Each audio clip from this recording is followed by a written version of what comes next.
Hello! Welcome to another Sims Build video. And today we're building with a kind of twist.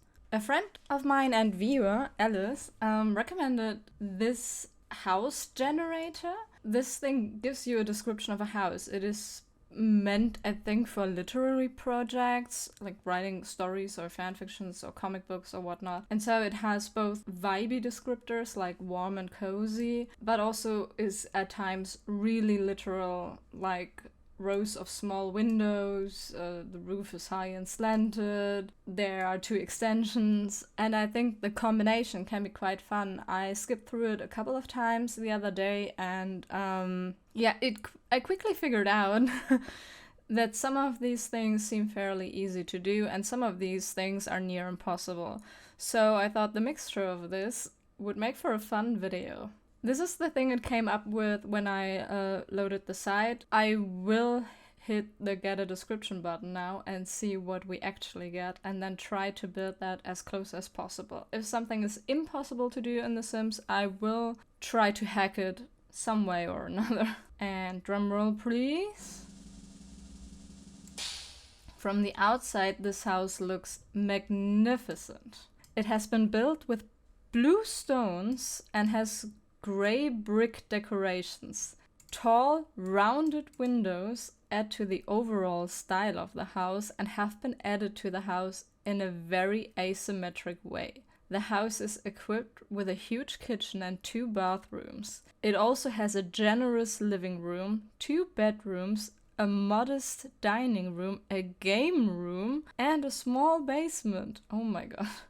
The building is fairly rounded in shape. No! Okay. The house is fully surrounded by a covered patio.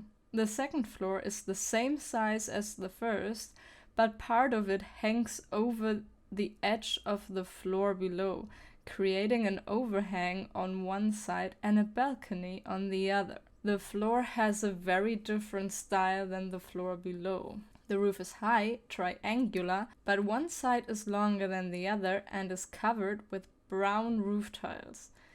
2 small chimneys sit at either side of the house. Large skylight windows let in plenty of light to the rooms below the roof. The house itself is surrounded by a modest garden with mostly grass, a few flower patches, and a children's playground. Yeah, anything else? Okay, that's a lot. Well, I set myself up for that. So let's go. Okay, I definitely have not picked the right lot for a grand, large, magnificent building as we are required to have, but I don't feel like picking a new lot, so game's got a deal. Fairly rounded in shape scares me a little. But it is fairly rounded, not round. Maybe we can just have simply, at one point. And this could also be the balcony area then, because it is supposed to overhang to the other side. So, I don't know. I think it has potential like this. Fairly rounded.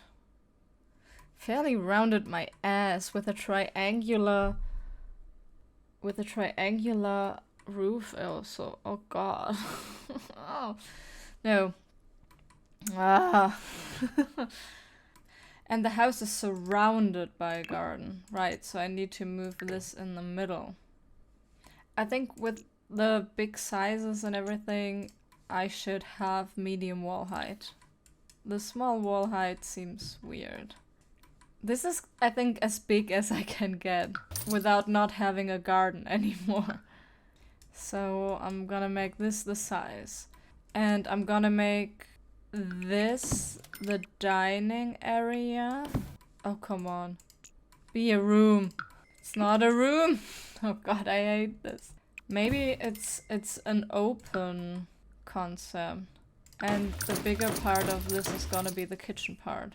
Make a basement, I guess. It's only supposed to be a small one, but I make a huge one now. Because it makes the placement of the stairs easier. Maybe we can have a door here. Because it's to the basement.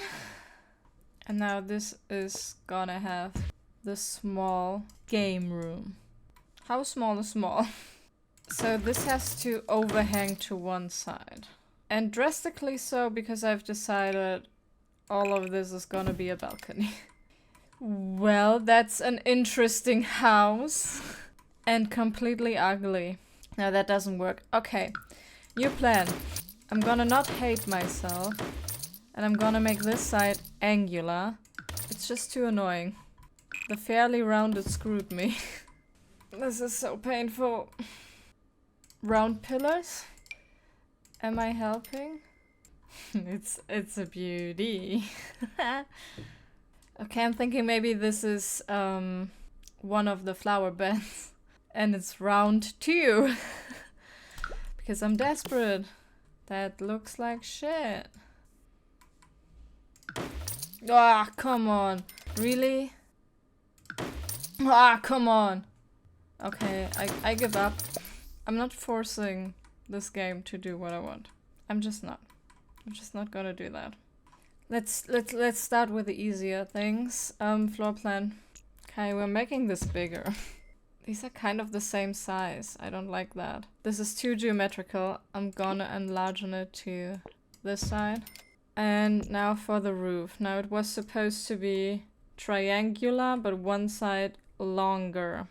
Well, technically, now it is. I just wonder if we also should go one in here. Okay, if I do it like this, then it is fairly... And now it has to have brown shingles. I probably thought more something like this. Blue, right? The house was supposed to be blue. Yeah, blue stones. Okay, blue stones. It's also specifically naming bricks for the gray accents, so I'm thinking not classic blue bricks for the main thing, so blue stone would be something like this. Whew, that's so ugly. Gray brick accent. I wonder... No, none of these look like brick. But it could be gray. That would be a little bit helpful to have something gray. So that the brick accent aren't the only gray thing. Oh, whoa. Oh, whoa, whoa. This. Oh, yes. Hey, something that works. And it's not... It's brown like the roof? The windows. Tall and rounded. Oh my god, I'm an idiot! You enter through the... Oh my god, I'm an idiot. I wanna go home. The way I just built this entire thing and did not fucking realize how I actually made it so you enter through the fucking dining room. Oh god. Fine. Does this work? It's fine. Can my mom pick me up? I think not all windows can be round. I want there to be normal rectangular windows too. Some gray for when I figure out how to do the gray brick accent.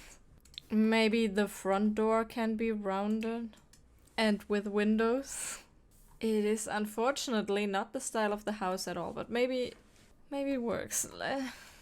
I'll give it a try.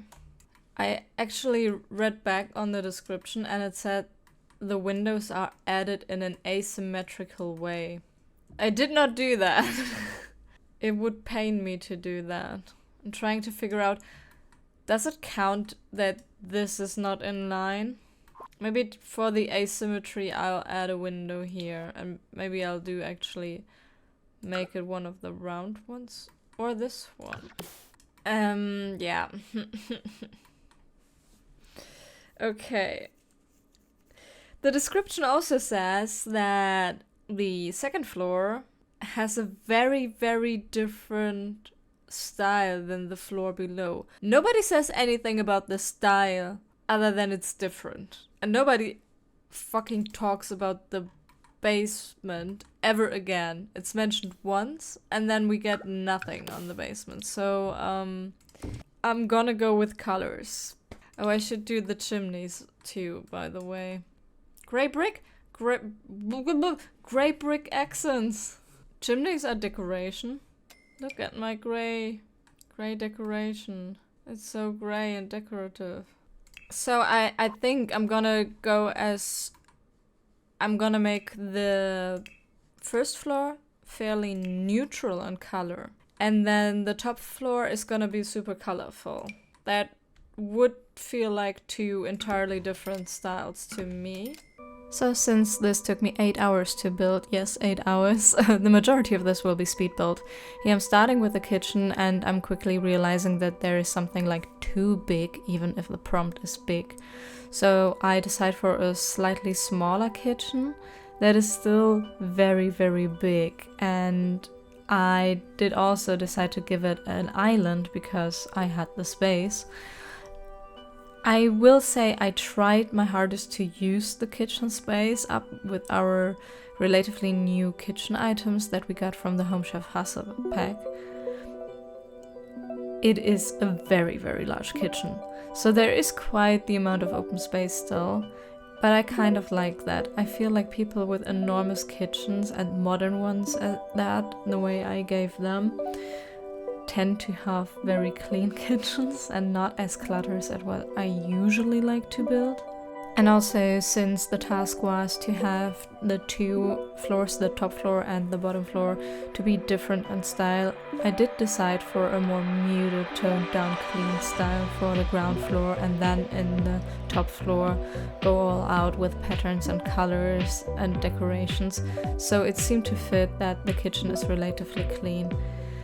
The dining room too, of course, or like the dining area, the modest dining room. Everything's kind of clean. Mostly the decoration will be plant-based or like very toned down pastel-y colors. I don't want anything too out there.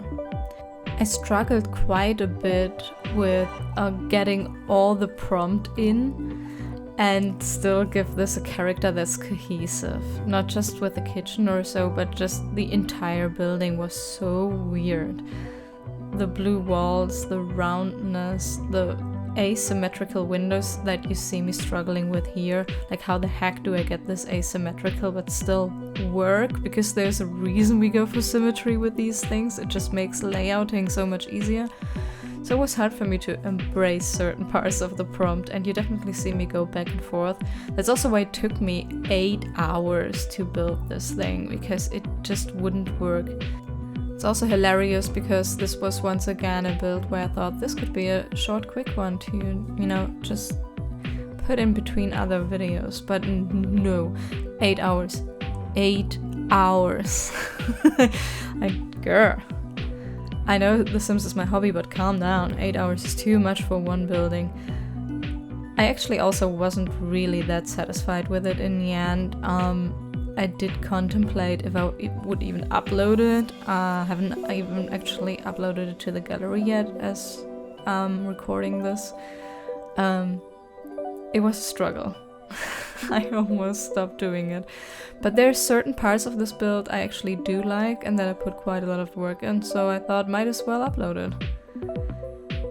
Here you see me struggling with the part of the prompt that said I had to have grey brick accent or grey brick decoration.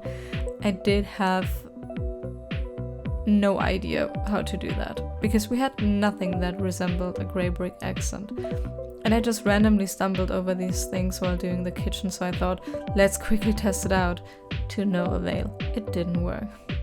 But yeah, that's the kitchen done. Mostly it's just very calm, very cool. And I thought this little green plant would look like kitchen herbs in a way. And in the living room I'm doing much of the same thing, trying to get a little bit of color in, but way toned down, and otherwise being relatively pale and calm in the colors I use. I went for the round shape of the couch to kind of embrace the roundness.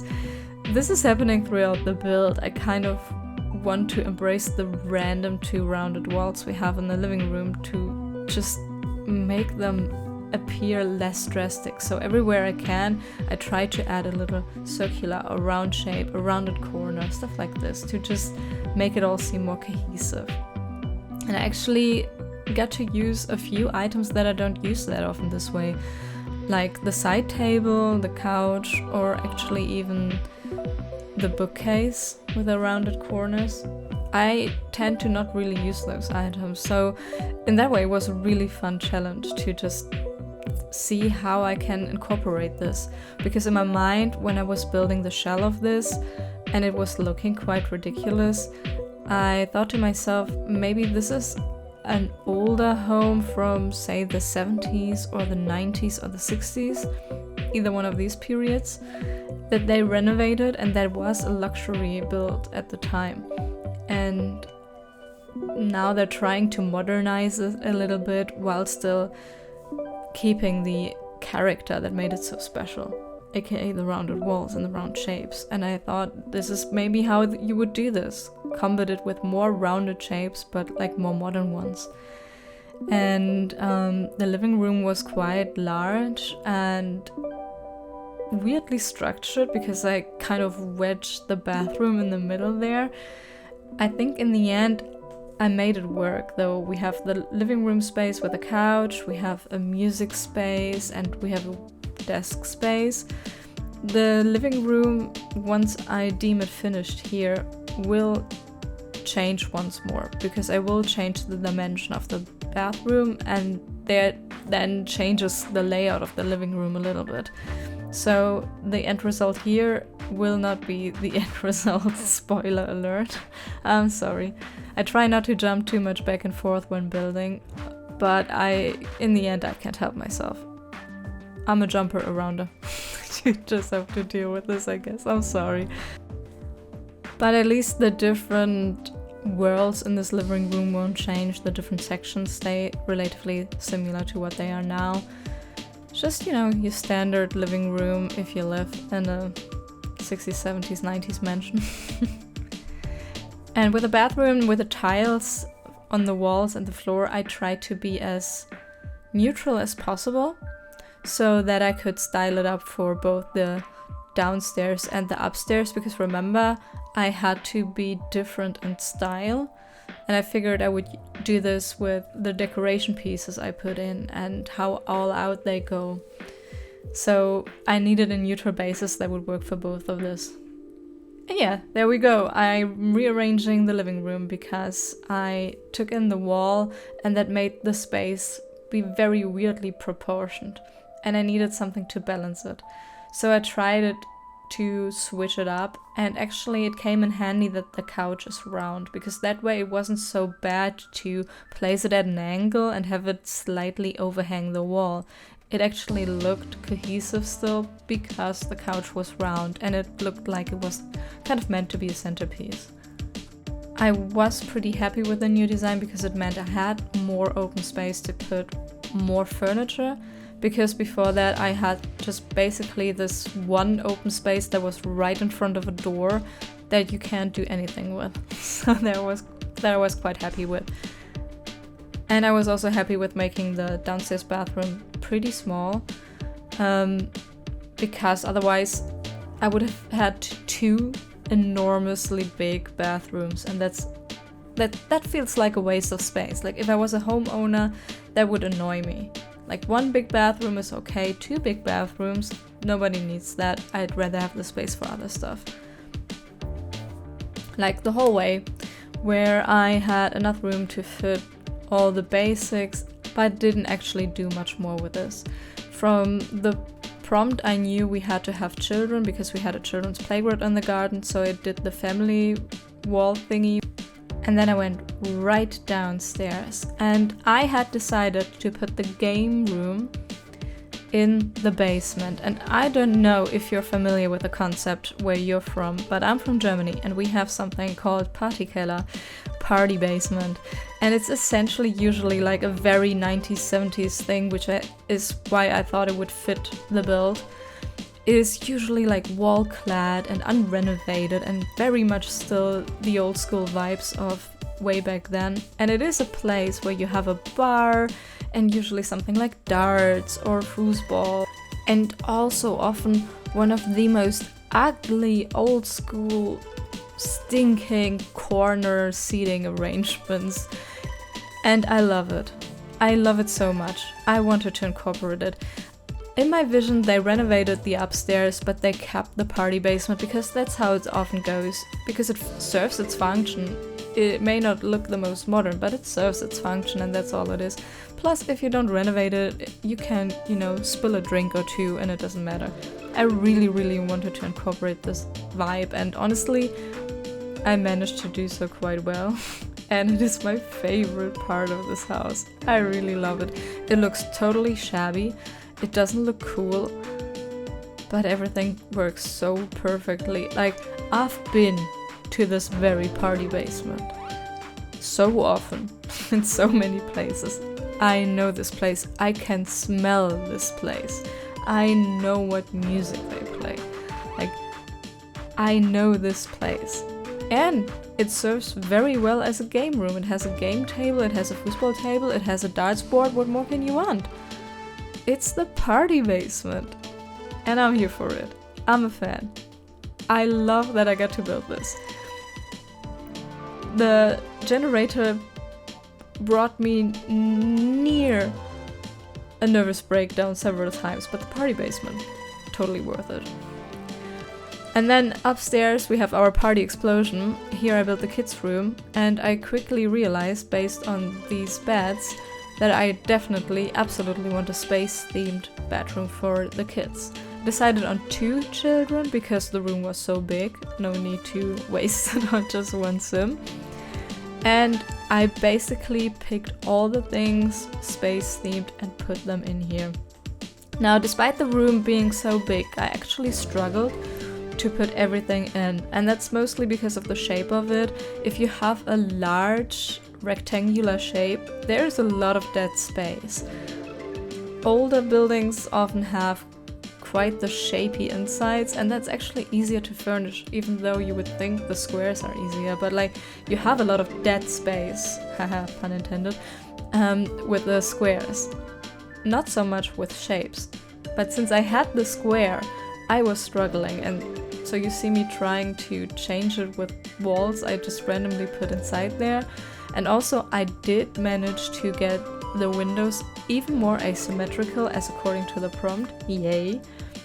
Eventually I gave up and took some of the larger, still huge by the way, bathroom to create more shapes in the kids' bedroom, and that tremendously helped. And I got to create kind of zones. We had the bed area, we had the working area, we had the play area and the reading area, and it really helped structure the space. Also, I don't usually go this hard on themes for kids' rooms because it usually feels a little bit artificial, but here I just felt like going all out. These kids are in their space phase. You know how children have these phases, usually like dinosaurs, knights, princes and princesses, and like space is one of them, and this is them in their space era. However, I also wanted to incorporate some other things, because if you only have one thing in there, it's gonna look artificial and weird. So they got a few kids paintings there, and here and there a poster of some franchise they like the Void Creatures, and just stuff they just like, so that they're not totally and utterly mono interested. But to understand what kind of space things I wanted there, I actually first placed all the space and sky things, and then slowly deleted my way through them until I had the top contesters, and when I had those, I gave them their final place. Most of the pictures you see on screen are actually debug pictures from when you have the space career, like the astronaut career. I thought these pictures would be cool for a space-themed kids' room. And I really enjoy how different many of these space-related items are, like the bed with the pictures, and the wall paintings from werewolves match this so well. And yes, I used rugs with the same pattern as the bedding of the kids. I don't normally like this, it doesn't look realistic, we don't usually have that. But I figured in this room, I wanted to go so all out with the theme. I was willing to do this. And it was fun to see how many fitting items we have. And by the way, currently the ceiling lamp is floating underneath the skylight window. I'll notice this promptly and correct it. I keep forgetting skylights when I place them. There I go, I notice and I fix it. I had to place it weirdly close to the bed, but I wasn't willing to not have that lamp, so things have to be done. What needs to be done is being done.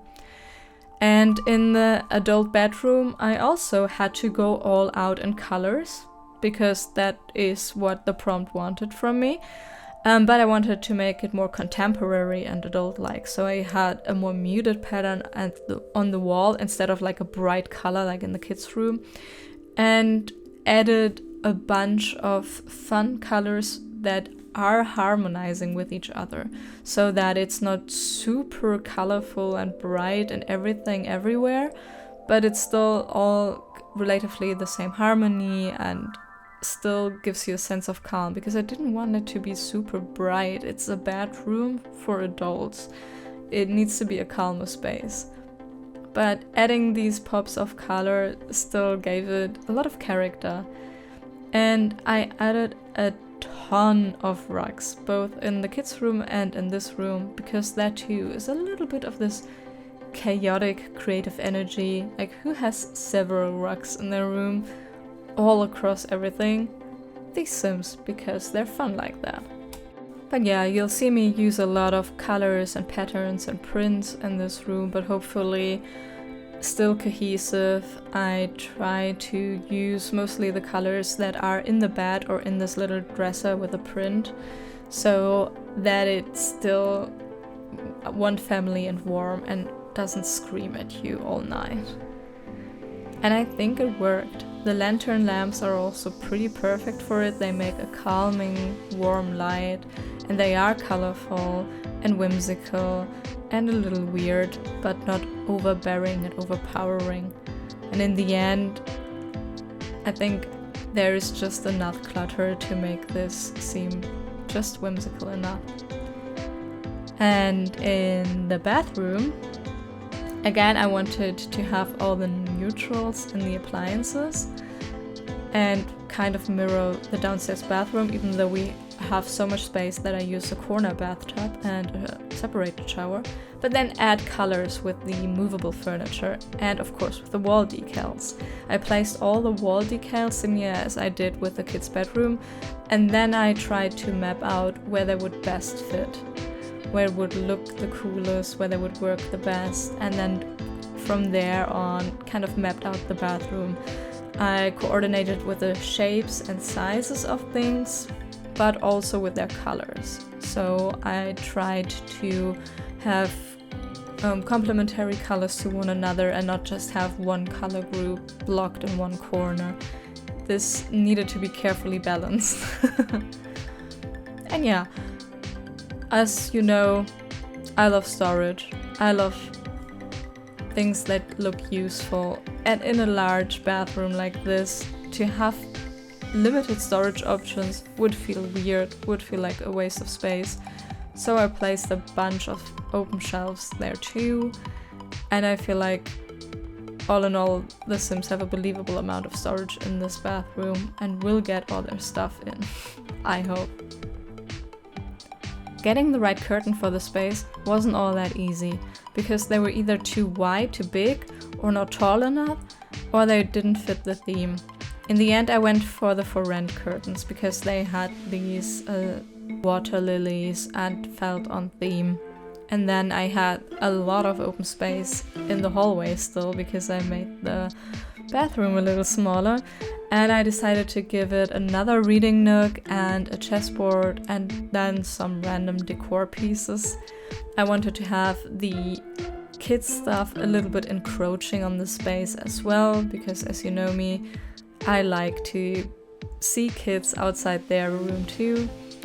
And other than that, went pretty bold with my decorations, not so much with color this time. I used color, that was important, but I stayed in a very smooth color family of toned down yellows and greens. But then went relatively bold with that, had a big wall rug over the stairs and also the wooden elements behind the reading nook. And at the point where I got to the balcony, I was already relatively done with the build and just wanted to finish it, so it's pretty bare. Everything from now on, we're heading closer to the 8-hour mark, and I have to admit I was pretty done with this. I tried to figure out a way to get everything from the prompt in, and otherwise have to admit I was already 1 foot out the door. It's a little unfortunate because I actually even forgot to do some landscaping. Maybe I'll do that before I upload the build, but it will not be in the finished results in this video because I just couldn't anymore. 8 hours. But yeah, anyway, I tried to replicate what we had with round shapes and modern but also not so modern styles. I added these planter boxes because they had the circles, and we had the flower beds that were part of the prompt. I filled them to the brim with flowers of relatively the same color family so that it wasn't too untidy. And then I added some eating and some necessities and basically called it a day. This seriously took more effort than I thought it would. I completely underestimated the challenge. To be fair, they did throw the round walls in there and 3 stories, so... Let me check. I think I checked off everything. From the outside, the house looks magnificent. Well, I don't know if it's magnificent, but it looks, weird. It does look like I would go past this and think, wow, these people have money, though. So I'll count that as magnificent. It has been built with blue stones, yeah, and it has grey brick decorations. Yeah, blue stones, grey brick decorations. Tall rounded windows, check. The house is equipped with a large kitchen, check, very large kitchen. 2 bathrooms, check. It also has a generous living room, check. Modest dining room, check. A game room and a small basement, check. Oh, I need to get some hampers. Or 1 hamper, I guess. I don't have room for more hampers. But realistically, how many hampers would you have? There we go, hamper.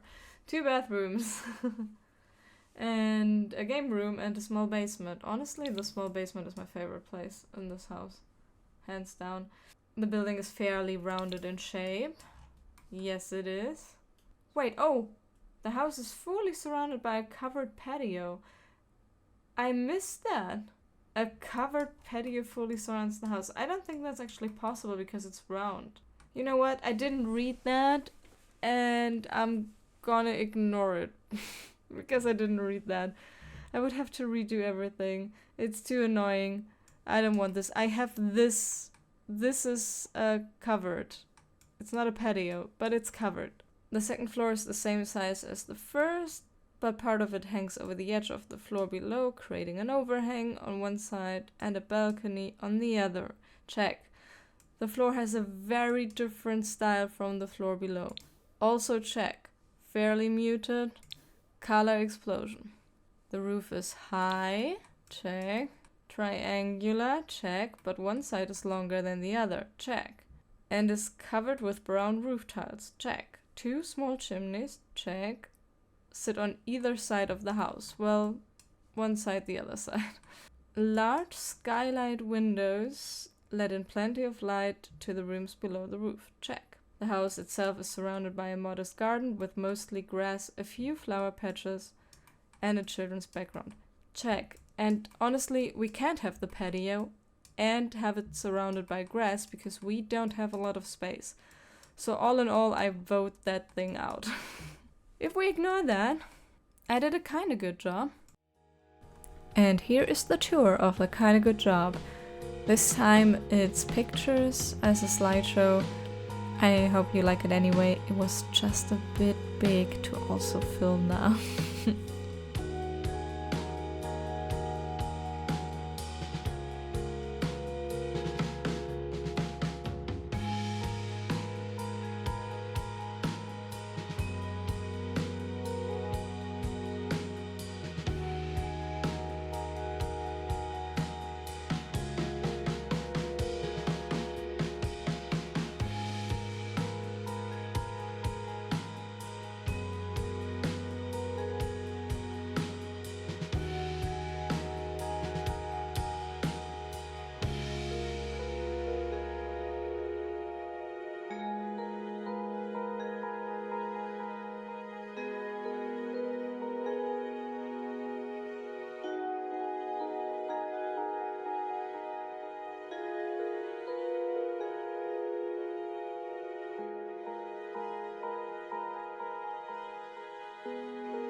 ending the tour with my favorite room in the house. I hope you enjoyed the build, and I hope I see you in the next video.